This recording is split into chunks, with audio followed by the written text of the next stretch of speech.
Welcome to another episode of the Your Longevity Blueprint podcast. Today, my guest is local friend Arsalan Monawar, who is the founder at Monawar Studios in Iowa, a creative agency that tells stories through video production. He's also a mental health advocate.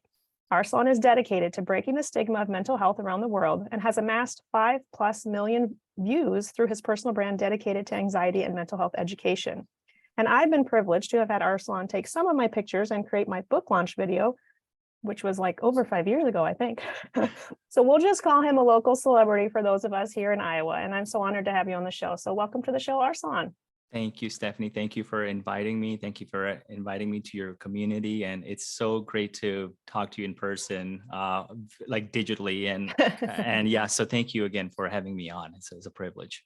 You bet. Well, tell me your story. So why have you become so passionate about teaching about anxiety and mental health? Yes, thank you. So I was born in Pakistan, and my family and I immigrated here when I was 8. And at that time, coming here, we literally knew nothing. We knew not a single word of English. We immigrated like literally a leap of faith. Talk about culture shock, right? And just growing up, I am one of 6 kids. And growing up, I knew I was always like dedicated and determined and focused on being creative. Creativity has been a huge part of my life. And with creativity comes the whole mental health side of things.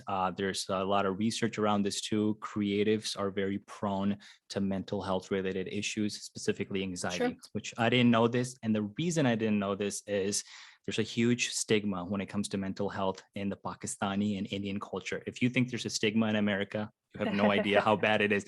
In fact, there's not even a single word for anxiety or depression in Pakistan and India.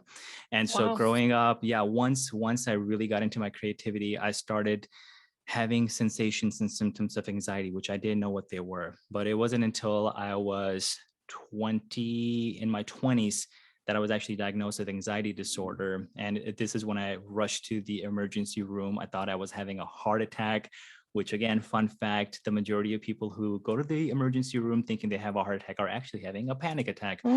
And so the doctor there immediately was like, you have to take medications. And I was like, I prefer not to. And so I went on my own journey, in which we can obviously dive into, and just really learning about anxiety and mental health and depression, and really understanding that there's people, especially in Pakistan and India, especially the younger kids, that are struggling with this every single day. And people are taking their, they're dying by suicide, and it's an alarming rate. And that, jumped me into my passion of talking about anxiety, talking about mental health.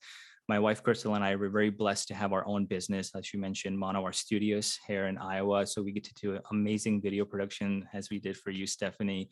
And so using my creativity and using my love for telling stories through video, I've been able to really harness that ability to tell stories and create content around anxiety as well. So it's juggling both worlds, the business world, creating content for our clients, and also with my personal brand as well. So I'm very determined and passionate about breaking the stigma around anxiety, because there's always that one person, and I always say anxiety is superpower. And I always say that you are the answer to someone's prayer. Now, it could be talking about anxiety. It could be talking about anything that you are struggling with or suffering with. If you just open up about it and start teaching others what you've gone through, you could save someone's life. You can completely change their life. So that's kind of my mission right now in life as well. Beautiful, beautiful. So obviously I don't know a lot about your culture, right? So why do you think there is such that stigma, and that there's no word for anxiety? Like, why is that?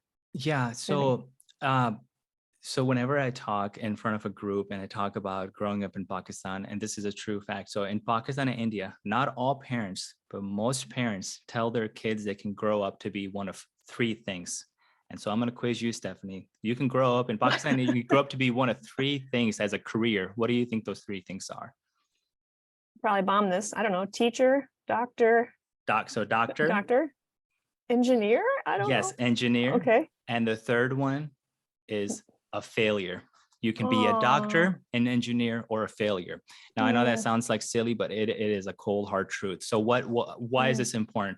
So kids like myself who are extremely creative, and by the way, I'm extremely blessed because my parents allowed me to harness my creativity and Mm, utilize it, right? So they were very supportive of it, but not all parents in Pakistan and India are. So what happens is they tell their kids, you grow up, you're going to be a doctor or an engineer or a failure. And so these kids in their mind, mm, creatively, they're musicians at heart, they're painters, they're mm, dancers, they're creatives, mm. they're storytellers, but they go on this journey to do the things that their parents want them to be. The journey Other to people's misery, opinions, yeah, exactly. Yeah, yeah. other people's opinions, that is a huge catalyst for growing up in that community, in that culture, is you're so focused on other people's opinions. What are other people going to think about Mm, me? What's my family going to think about me? So they go down sure. this road of being a doctor, engineer, and they are struggling in silence with Mm, anxiety and depression. They're miserable every single day. They're feeling these symptoms of physical symptoms, and anxiety is such a powerful thing. It's always trying to pull you and tell you what's going on. So if you hold your anxiety in, it'll start manifesting itself into physical symptoms, joint pain, fatigue, things that you've talked mhm, about in your book and mhm, through your mhm. podcast.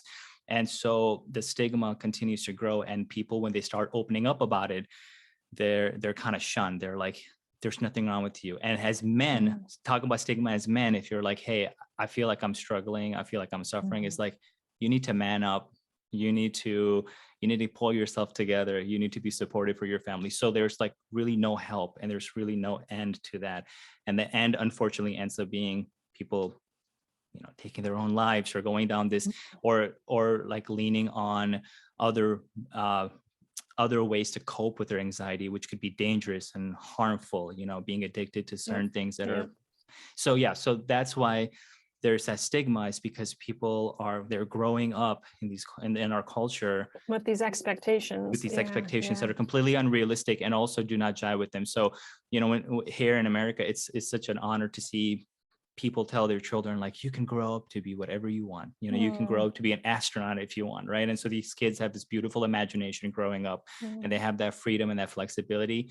Not all cultures have that, and I'm talking about Pakistan and India because that's my culture, sure. but this impacts the African culture. This impacts like people around the world. So that's why everything I talk about is so important, because we have to break that stigma, because there's so many kids and adults that are just suffering in silence, and it's just not fair. Yes, we do. And thank you for reminding me and just our listeners of how blessed we really are if we were so fortunate to grow up in a family whose parents did say, you can be whatever you want to be, right? And who supported that. So thank you for that reminder. Yeah. So, what was the turning point for you with your own mental health? So, you alluded to landing in the emergency room, which I actually also landed in the emergency room with very fast heart rate. So, I kind of have a similar Yeah. story. But tell me what the turning point was for you.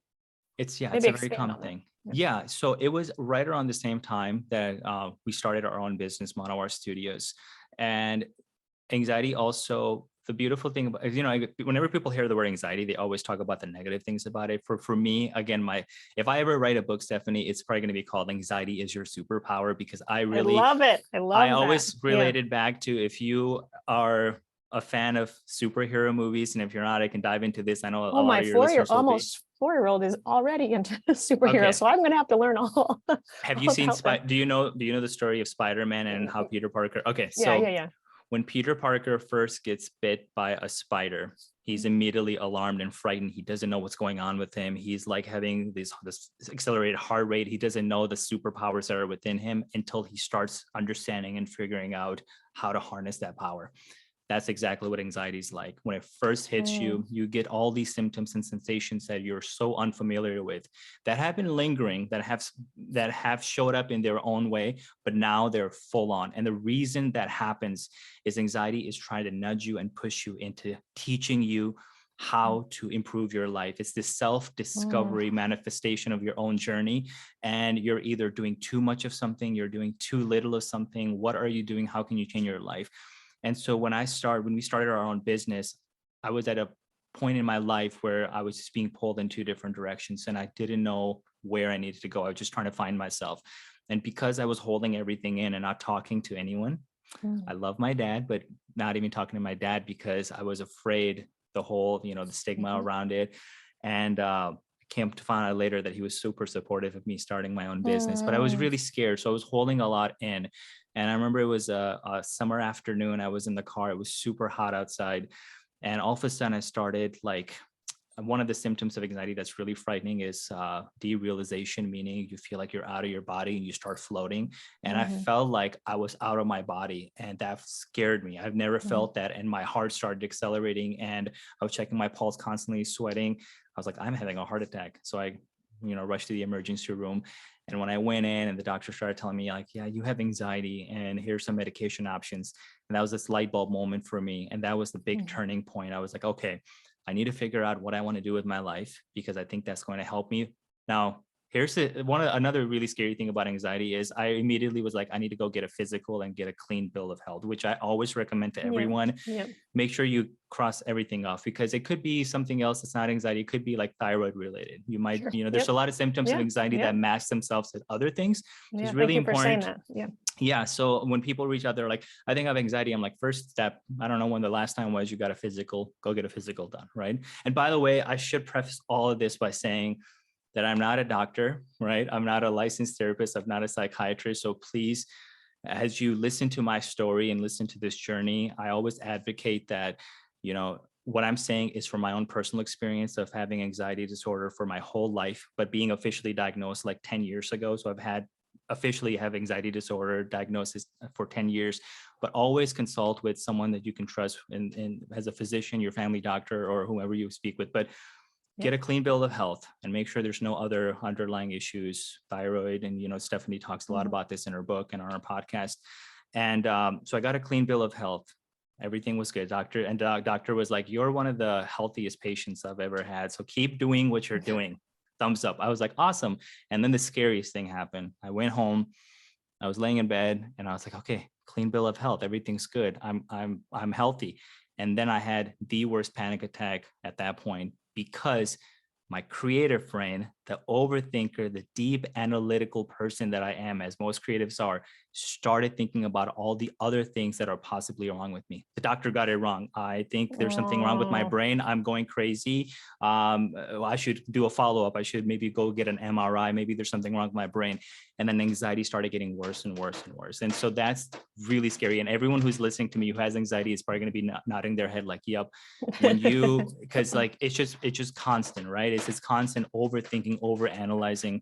And so we'll jump into some of the things that I use as therapy that have helped me navigate through that.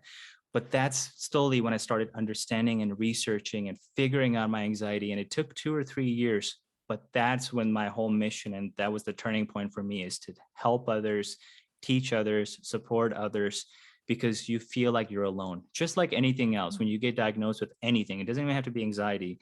You feel like you're the only person who has this. And you're not alone at all. There's so many people out there, that could help you and will be a community for you. And so you can grow through this as a community. As I interview the storyteller, I feel like there's kind of 2 stories to be told here. One is like your anxiety story, which is kind of parallel to you building your own business. And I want to hear about that also. So let's go there for a minute. And then I want to come back to kind of coping strategies of anxiety. So tell me kind of where that creative passion for back to storytelling and just video production came from. Yeah. So one of the biggest aspects of growing up in a Pakistani or Indian culture is the movie industry. So here's Hollywood, but in India and Pakistan, it's called Bollywood. And Bollywood is an enormous part of any person from Pakistan or India. Like it's huge. The film industry there is huge, and you can't get around it. Like everyone's talking about the latest movie. And the amazing thing with Bollywood movies is it's very music driven too. They have music videos. Like if you've ever seen a Bollywood movie, a lot of music, a lot of dancing, a lot of colors. And that really ignited me as a creative. Like when I was a kid, I just loved the storytelling aspect of it. But I didn't get my first camera till I was 15, right? I was 15 years old. My dad got me. I don't think I have it down here. I have it in my office upstairs. I still have the camera. It's this like old Sony style camcorder.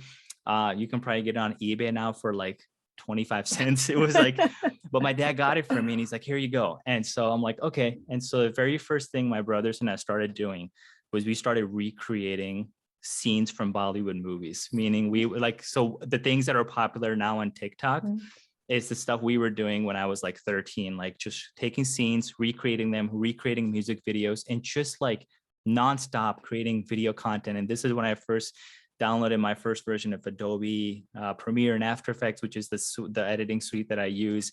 And we had a computer that was the slowest thing in the world. And it would take, so when I say the word render, like render means saving out a video file.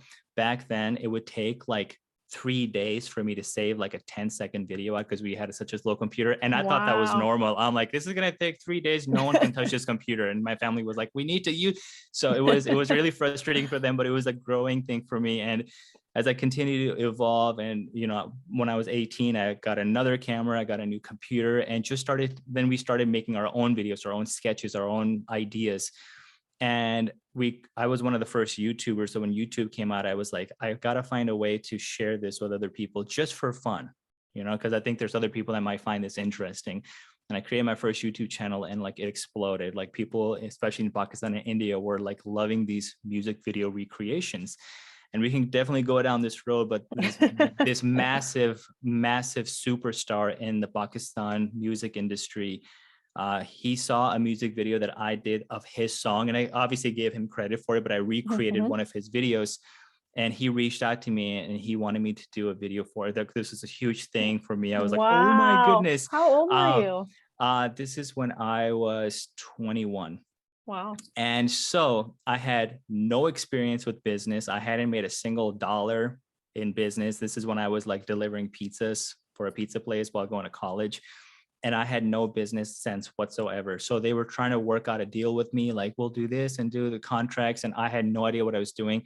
The deal fell through because they realized that I'm just a kid and I don't know what I'm talking about. I'm like, oh my gosh. And so I was like, I want to learn this stuff because I want to be able to utilize my creativity and tell stories, but what's my future? You must have innately knew you had the talent to do it. You just also needed the business sense. Yeah. And everyone was like, hey, we want to hire you to do this and we want to hire you to do that. And I was like, I don't know what my worth is. I don't know what I should charge you. And so I wanted to understand this. So when I decided to go to university, I decided to get a degree in marketing and business because I knew that I could use my marketing degree to use it as a catalyst for my creative pursuits.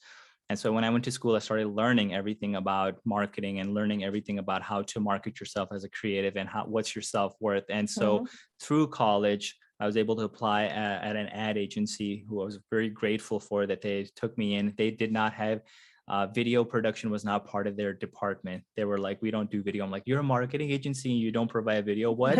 And they're like, do you have a resume? I'm like, no, but I have my YouTube channel. So I sent them my YouTube channel and they saw my videos. They're like, we want to hire you, not just as an intern. We want to hire you because we were required to get an internship with my degree. They're like, you have to do an internship. And I ended up getting a job straight out of while I was still in college, straight out of college. And that's where I started creating content and video production for clients. This ad agency had clients and they wanted video done. And I was able to utilize all the years of what I've done and now tell stories for someone else. And I really always harnessed it back to growing up and watching Bollywood movies, because there's this art to storytelling. There's this unique way. And we live in a world right now where the attention span is just depleted.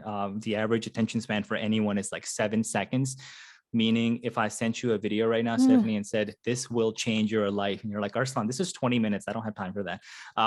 So I am in the industry of capturing someone's attention very quickly. And so to be able to do that, I'm pretty sure your videos would capture someone for more than yeah. So it's really important. That's a very important thing.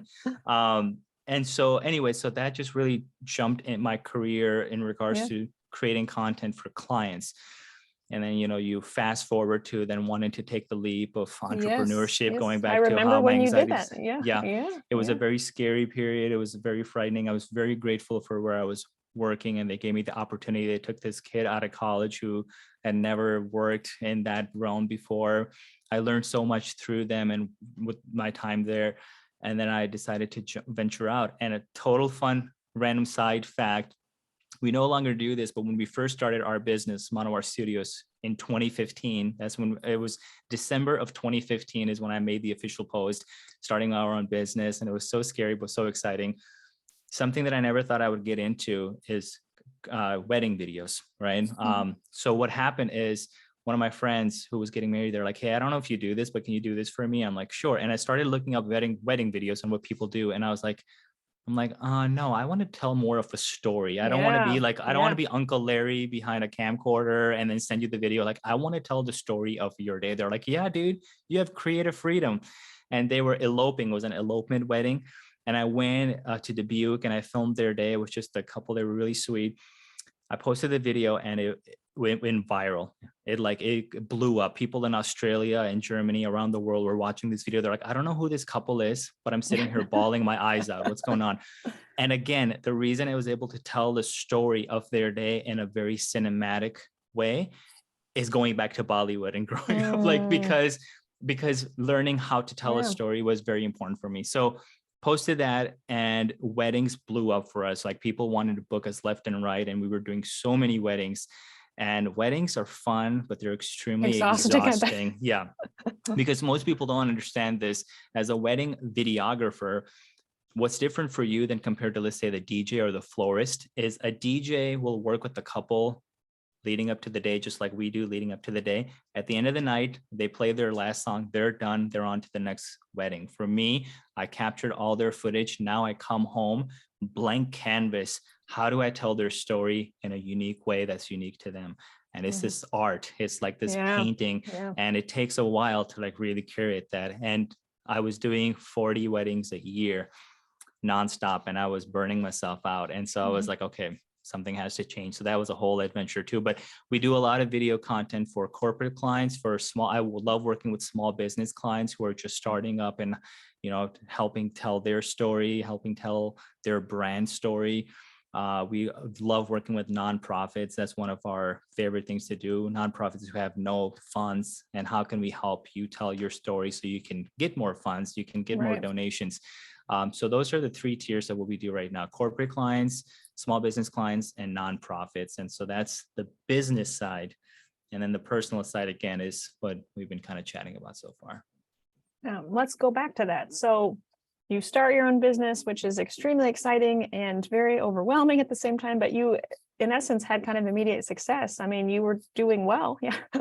Sounds like. It's a blessing. Yes. But you also kind of came, I guess the anxiety came to the forefront there. And so you had decided you wanted to opt for more natural ways to overcome this. So I would like for the audience to kind of hear what some strategies were that were very helpful for you. Yeah, for sure. So again, want to preface this over and over again, and Stephanie might actually even have to put this in the show notes. Just a disclaimer that I'm not a doctor. Again, this is my We own have a personal big journey. disclaimer on the show. So yeah, Perfect, you're good. You're perfect, covered. perfect. By the way, my line of communication is always open, and we can talk about that later where people can get a hold of me. But if people are struggling and they want more tips and advice, feel free to reach out to me. I'm like an open book. Um, so for me, I started like, again, doing the research of what causes anxiety, how can you kind of, what's the therapy behind it? And what I've started discovering is one of the biggest ways to combat anxiety is through mindful meditation, which means that people with anxiety have a tendency to have what's known as a lizard brain. Your thoughts become thoughts, and small thoughts become big thoughts, and you jump from thoughts nonstop.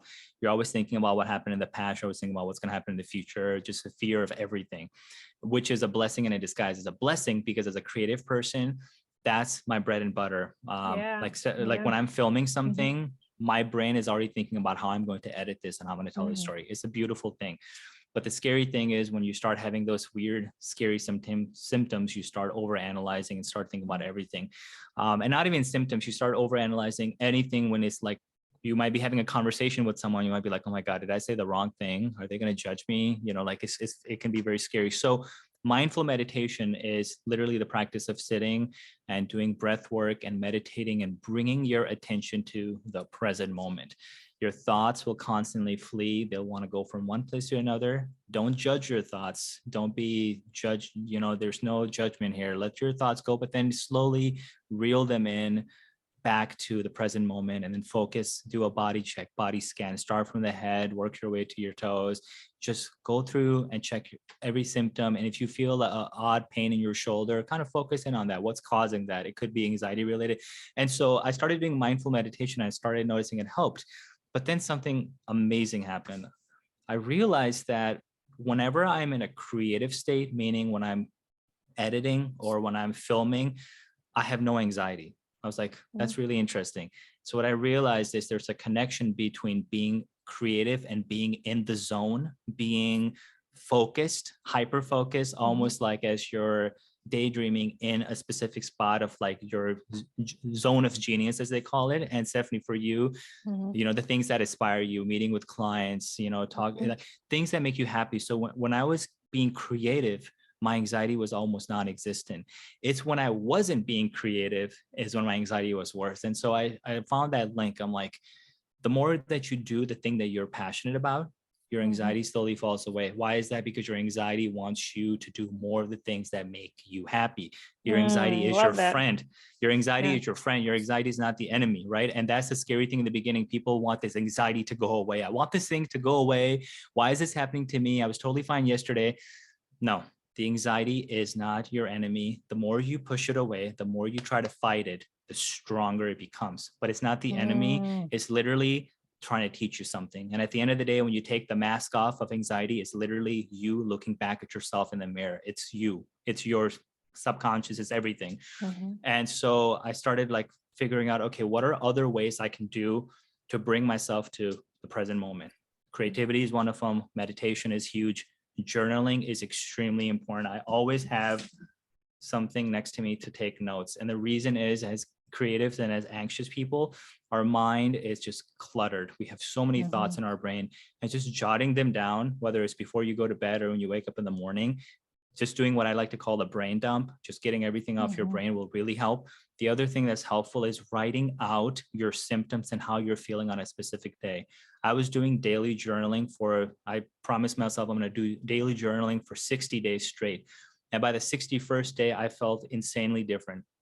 And because the reason is, you go back and you visit how you were doing on day number 2, and you might be having these really scary symptoms and these racing thoughts and these weird feelings. Those have gone away. Like 60 days later, like, I'm not feeling that anymore. And it's a good reminder of how far you've come, because people tend to like be so focused on where you are right now, but you forget to think about where you're going to be a year from now, right? So meditation is huge. Being in a creative flow state, doing things that you love. It could be going on a hike, whatever it is that inspires and aspires you. Journaling is important. And then what I added on top of that is cold exposure therapy. And when I say that, people are always like, no, thank you. It's like, trust me on this, okay? So there's been so much research done around it. Check out a book by Wim Hof. Actually, just check out Wim Hof in general. This dude is a genius, but he really dove into cold exposure therapy and the Wim Hof breathing method, which I do on a daily, in a daily habit form. Cold exposure could be taking a cold shower or cold plunges. For me, it's taking a cold shower. I usually start my day, or I like to start my day around 4 a.m. in the morning. That's when I am the most creative. My mind is clear. Everyone in my home is sleeping. Our son is asleep. My wife's asleep. Our little puppy is asleep. And I don't have to be a dad at that moment. I don't have to be a husband at that moment. I can be Arsalan, a creative, like, monster. That's when your like, cortisol boosts, all your sex hormones boost. You're getting that. Everything, and right? no distraction, because everyone else is sleeping. Ultra focused state. Very first thing I do, I like to start my day by drinking a liter of water. It's just, I've always done it. Water is such an important thing. A lot of people will feel anxiety when they're dehydrated. People will feel anxiety for random things, but I start my day with water, and then I take a quick cold shower. I mean, like 30 seconds, blast it on cold, jump in, immediate boost. We're talking like cold or like ice cold? Like ice cold. Ice cold, okay. Like ice cold, like literally don't even touch the hot, just like bust it and just like take a couple deep breaths and just jump in. And at first it's going to feel like pins and needles. It feels like someone is just beating you up. It feels horrible. And then literally 5 to 10 seconds later, this huge relief kicks in. Like your entire system gets a reboot. Your immune system, your nervous system, everything just resets itself, and you jump into this calm state, which is really interesting. For anxiety, you're feeling anxious, and so you would think that's going to make you more anxious, but the complete opposite happens. You put yourself in this controlled anxiety almost, to show your body and yourself that you can do anything. You take that cold shower, and then you have jump started your day into amazingness, right? It Like the kind rest of of your day is going to be resets your awesome. nervous system. So whether it's hot to cold, cold to hot, it's more of the Yeah. vasoconstriction, vasodilation, or dilation constriction. And you're right, there's a lot of scientific evidence behind how important that can be. So it really kind of does reset that nervous system. And so as you're explaining, you're almost getting that kind of euphoria afterwards. You might be like, jolted in the moment with cold water, but eventually then you Mhm. kind of get that, Yeah. yeah, you achieve that calm state. Yeah. And also a pro tip, journaling right after a cold shower is amazing too, because you just have like this amazing creative thoughts and all this stuff just makes sense right now.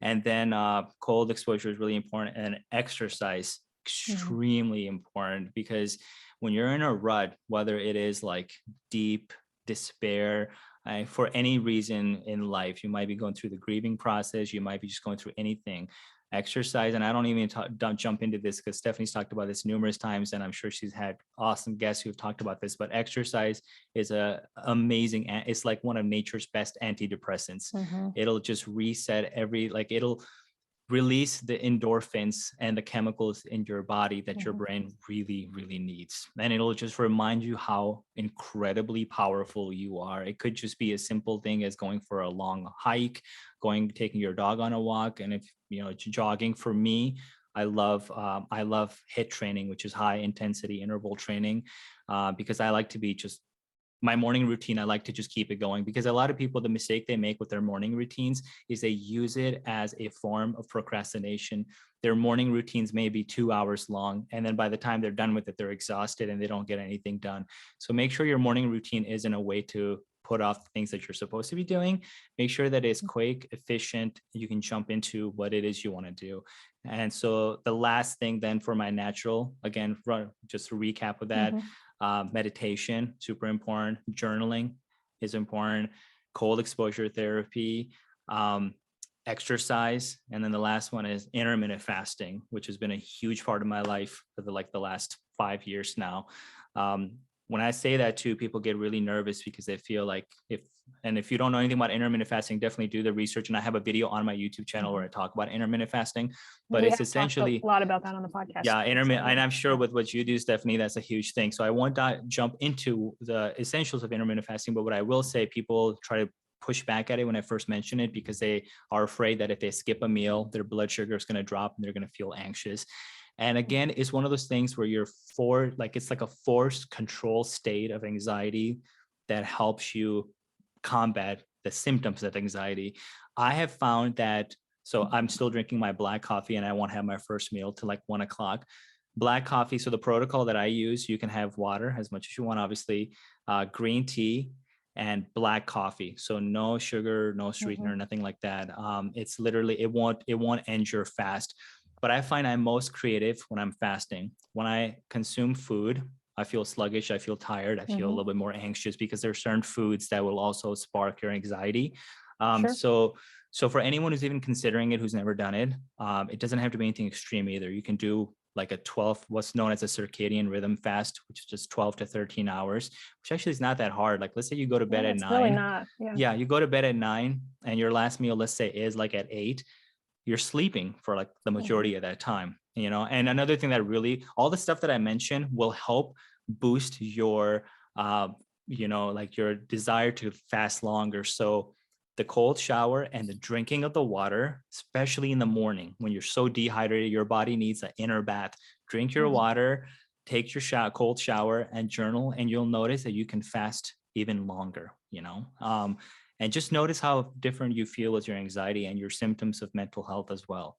So those are the 5 main things that I use. I don't take any vitamins, which there's amazing vitamins and nutrients out there you can take. But for me, it's what are things that I can do right now without Mhm. having to go to the store, right? That There's are so many things. free. Right. Yeah, Exactly. Yeah. yeah. Again, the term is nature's antidepressant. There's so many out there, and those are just to name a few. Yep. Those were all great. I want to go back and almost comment on all of those strategies. I want to go back to meditation and even yoga because, and I've mentioned this before on the show, the first time I went to yoga, I was like, this is terrible. I was like, even just trying to deep breathe or do meditation, like I couldn't sit still. I was like practically shaking, buzzing, I was just like, this is not for me. This is, but what I tell patients when they now have that response when I'm recommending these sort of activities to them. I say, if that's how you feel when you're trying to do that, you probably need it the most, right? I Yes. needed to honor my body's need for mental and physical downtime, Hmm. right? And many of us, just especially entrepreneurs and creators, will go, go, go, do, on to the next thing, which does drive us. But again, we also need rest. Yeah. Yeah. So if you're one who struggles with meditation, I would say keep with it, because it is also an art and it's a practice and it's a journey.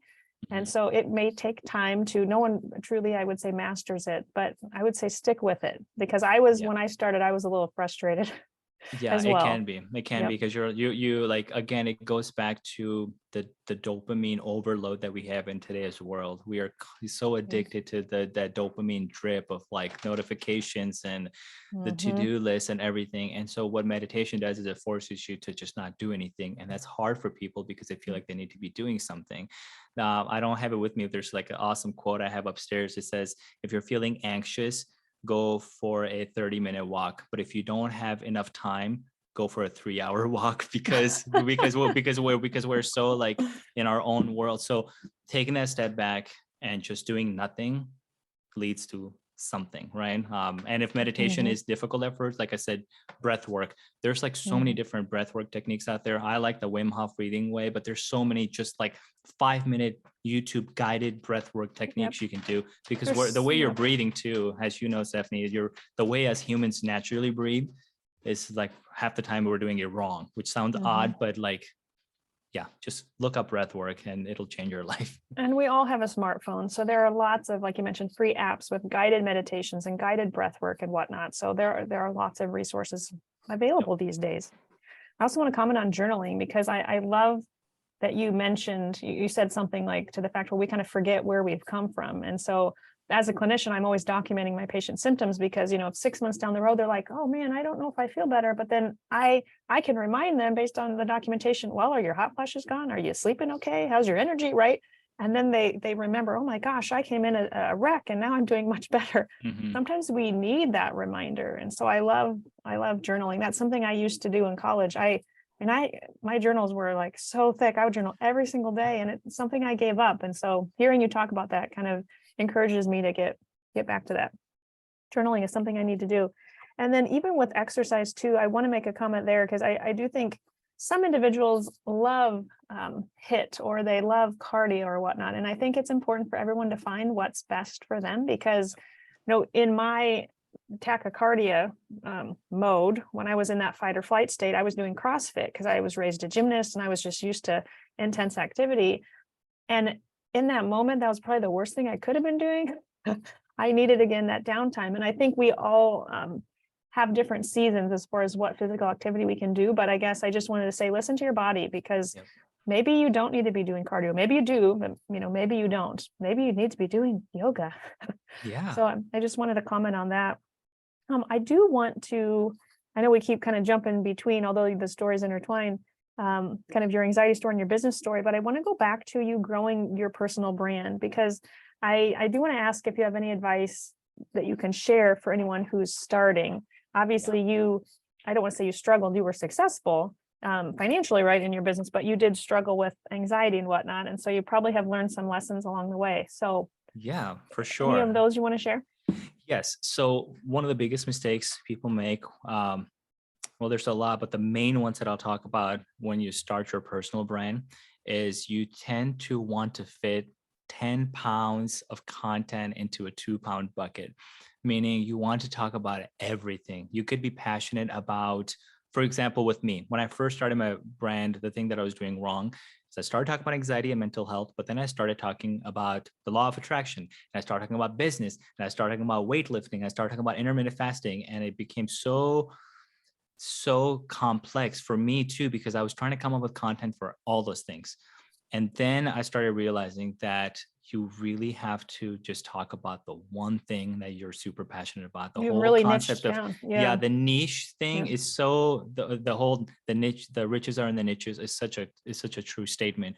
And what that does, what most people don't realize, what that does is then when you start talking about just one thing, for me, that one thing on my personal brand is anxiety and mental health.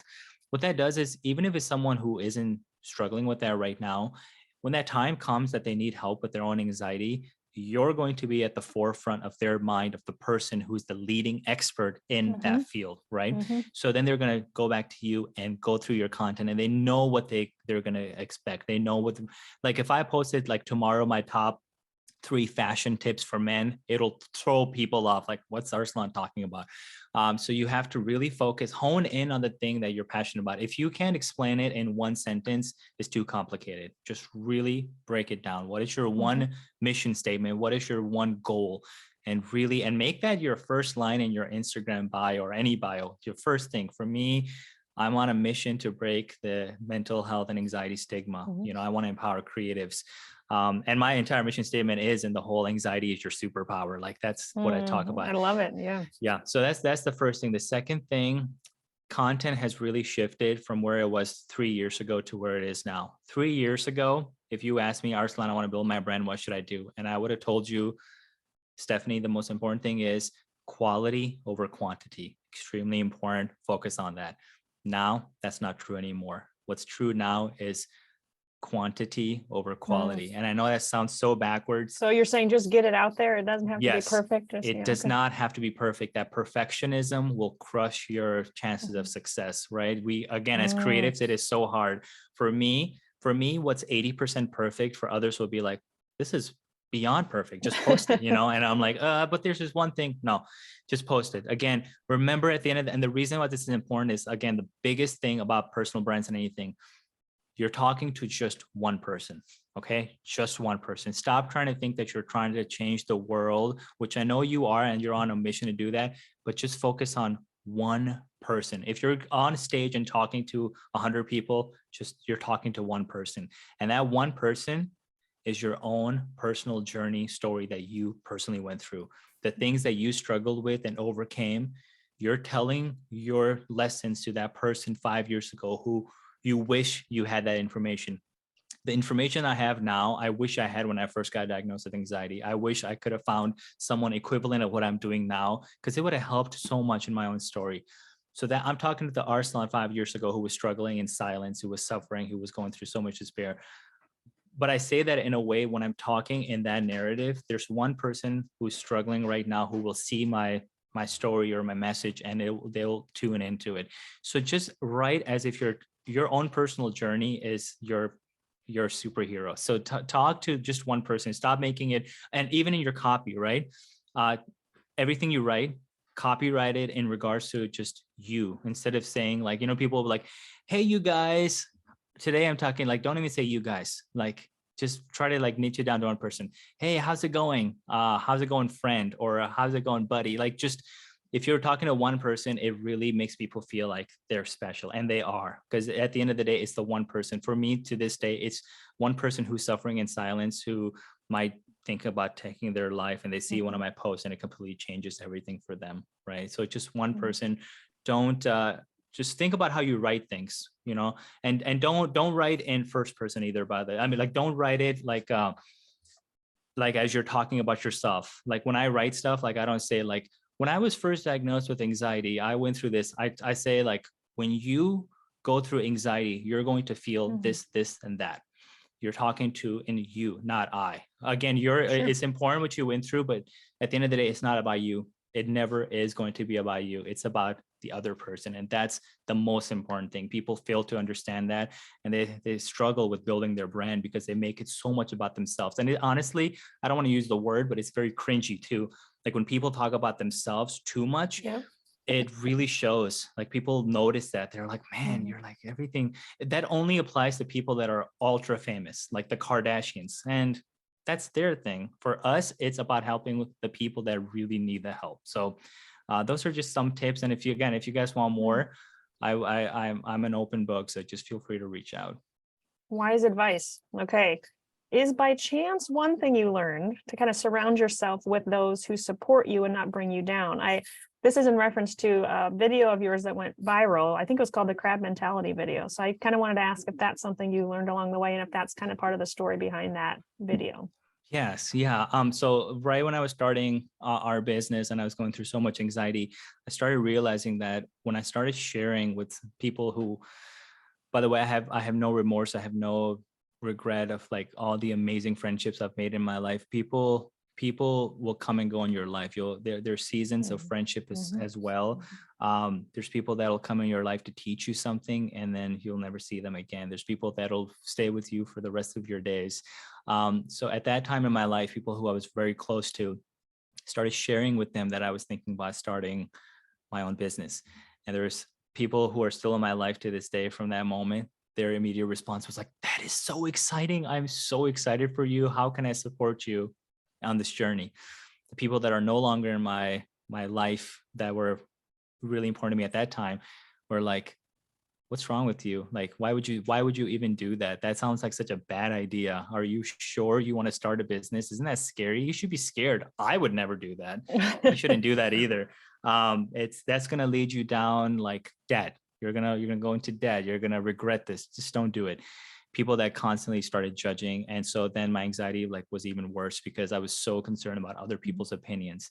And so the crab mentality and the whole concept behind it is when you, and this is in the video as well, is when you put a group of crabs in a barrel or a bucket, something really interesting happens. They'll just sit there and do nothing. But when one of them tries to escape that barrel, to just escape, just get out of there, the other crabs will start pulling it down. And if it continues to escape, they will actually start like maybe possibly killing it, or just and it sounds horrific, but that's a metaphor for life. In life, when you try to venture off and do something that is completely new and scary to you, there's going to be people in your life that are going to try to pull you down. If I can't have it, neither can you.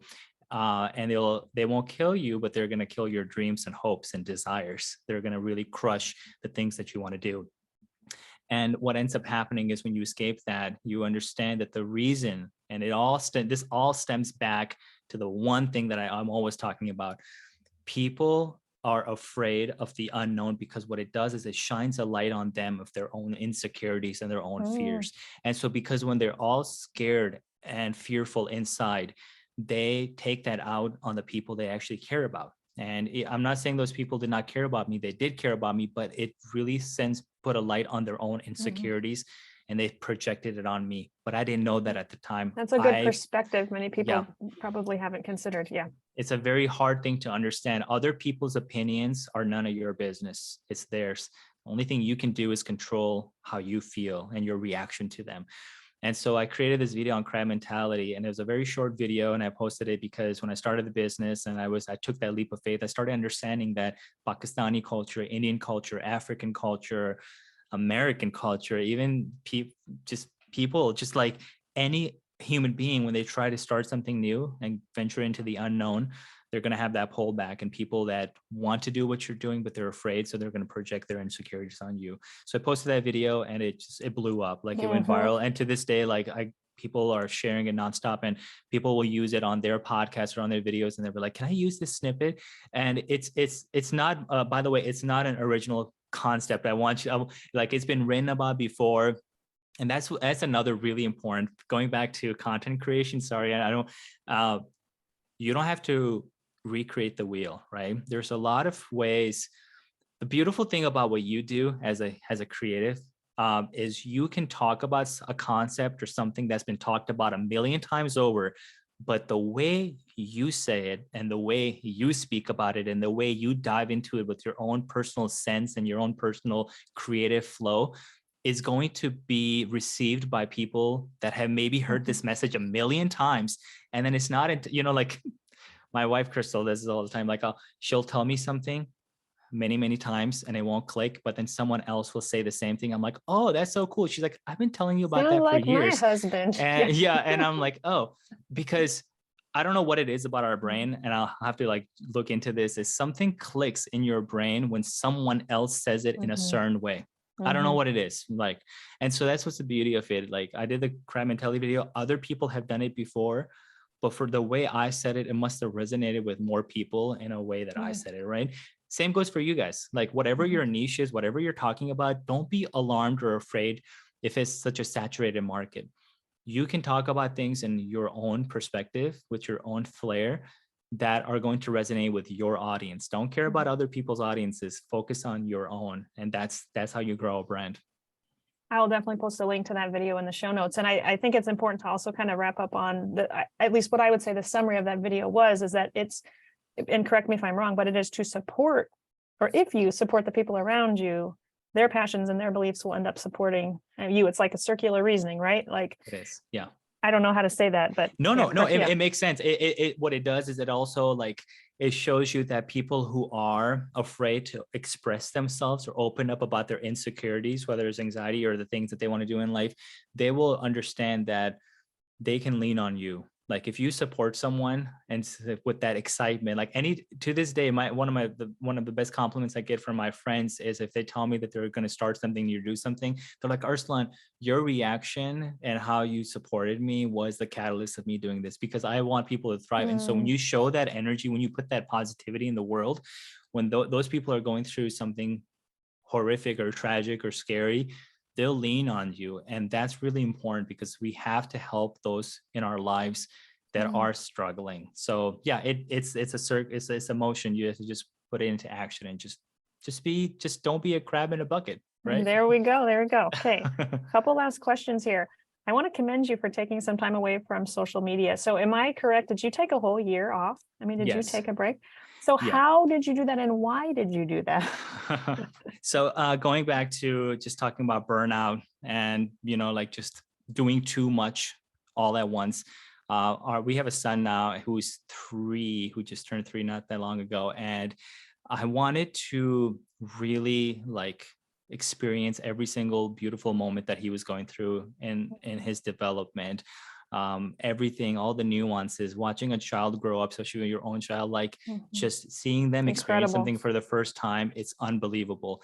And I felt like there was days where I was so focused on, okay, what content am I going to put out today? What am I going to create today? And I was so focused on that I was missing out on some beautiful memories, even though I'm blessed to be here. And I was like, oh, and I was burning myself out and I was starting to feel the anxiety. Going back to what I said, anxiety will show up and tell you, hey, you're doing too much of something or not enough of something. And my anxiety started kind of creeping up, nudging me like, Arsalan, you're doing too much of this. Why? What's your end game here? What's the goal? And I was like, you know what? Why am I'm doing this because I want people to survive and thrive. But you get on a plane and the first thing they tell you is make sure you put your own mask on before you help the person next to you, right? So it's really important you still take care of yourself so you can show up and provide others with value as well. And so I was like, I just need to take a hiatus.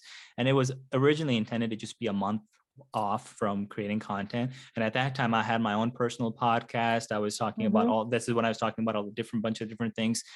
I decided to take a pause and I even made a post. I'm like, I'm going to be gone for like at least a month, turn into 2 months. And it just became so rewarding because it took this massive pressure. Was it easy?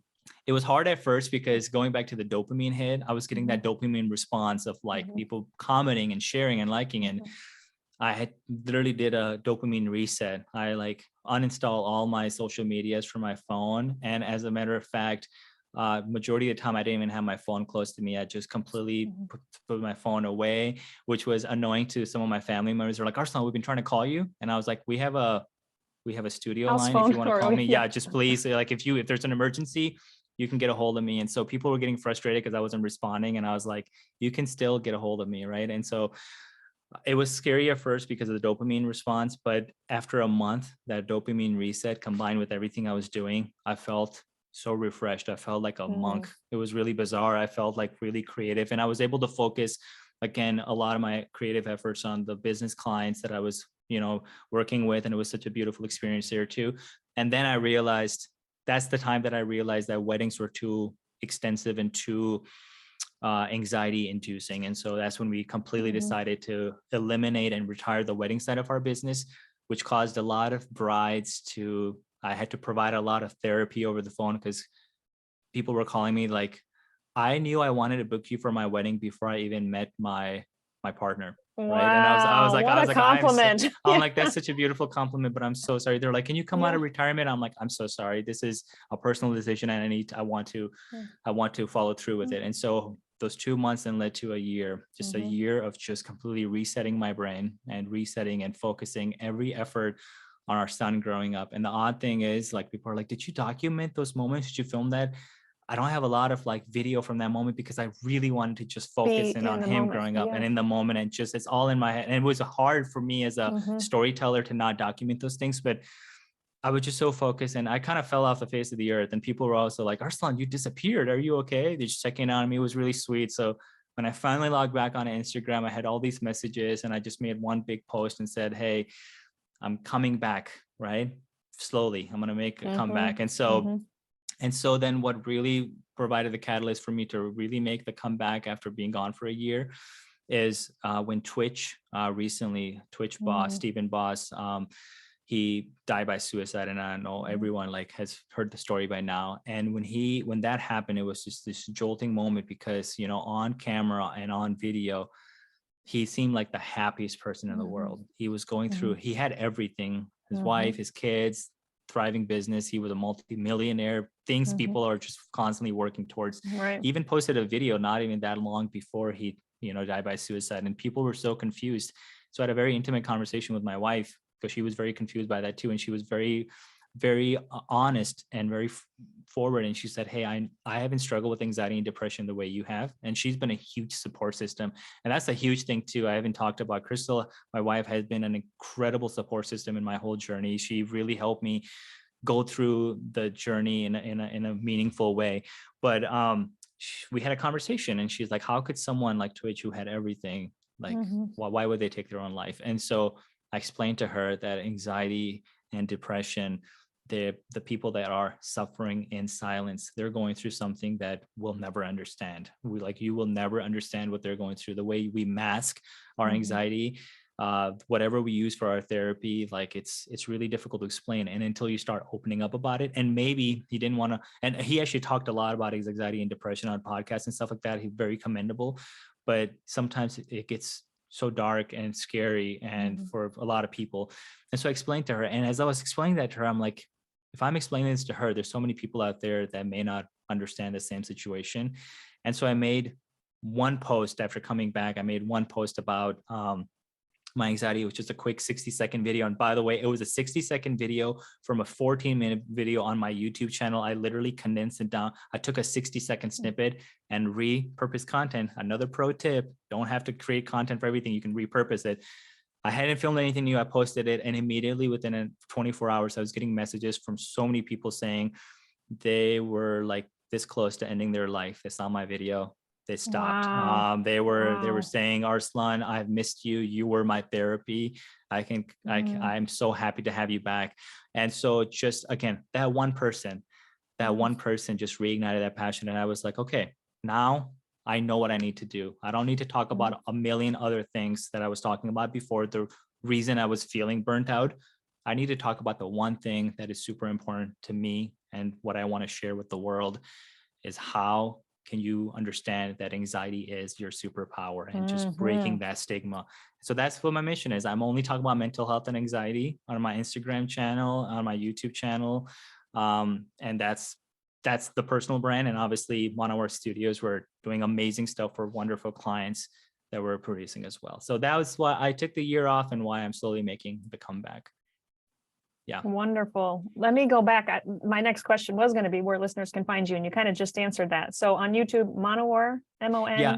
Yeah. That. So just youtube.com/Arsalan Monawar. So ARSALAN MONAWAR. And that's just my handle on Instagram as well, Arsalan Monawar.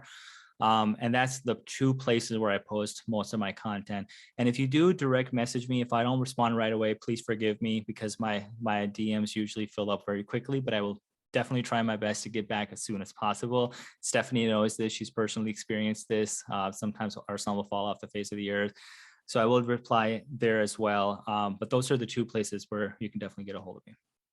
Awesome. You are a man on a mission. Okay, last question. You can repeat something you've already said in today's show, but what is your top longevity tip?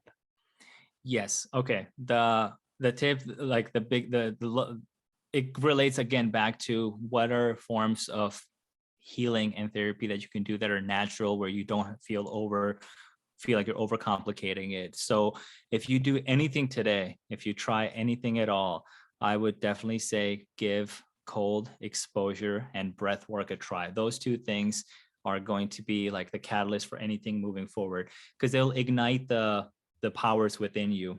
Taking that cold plunge, cold shower, and then doing some breath work will allow you to want to journal, will allow you to want to be creative, will even inspire you to do like 5 push-ups, will teach you to like really understand what it is you're going through. So just cold exposure and breath work are the first things I would try if I were you.